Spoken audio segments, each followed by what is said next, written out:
Deklarata e fundit e presidentit serb Aleksandar Vučić në lidhje me lumin Ibër është pritur me reagime të ashpra nga ana e krereve të shtetit të Kosovës.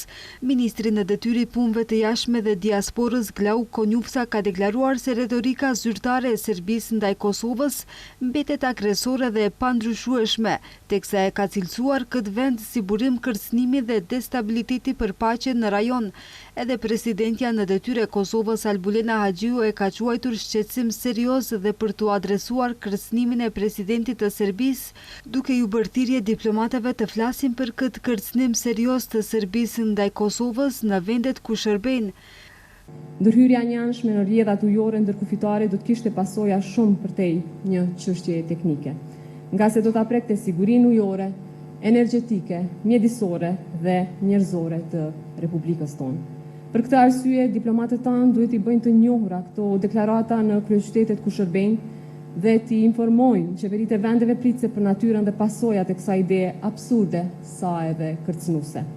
Duhet ta bëjmë të qartë se përdorimi i burimeve ujore si instrument presioni ndaj Kosovës është i papranueshëm dhe se ide të tilla që ringjallin qasje shoviniste dhe destabilizuese ndaj Kosovës duhet marrin vëmendjen dhe reagimin e duhur ndërkombëtar.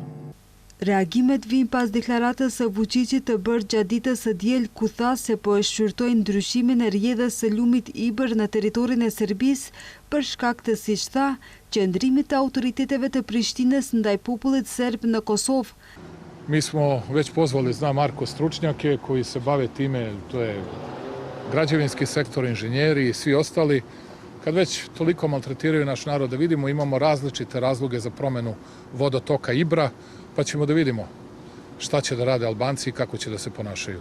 Sipas Vučićit, që nga viti 1985 ekziston një ide për të ndryshuar rrjedhën e lumit Ibër për nevojat e popullatës në qytetat afër liçenit, që si pasojë do ta thante ujmanin nga i cili furnizohet Kosova.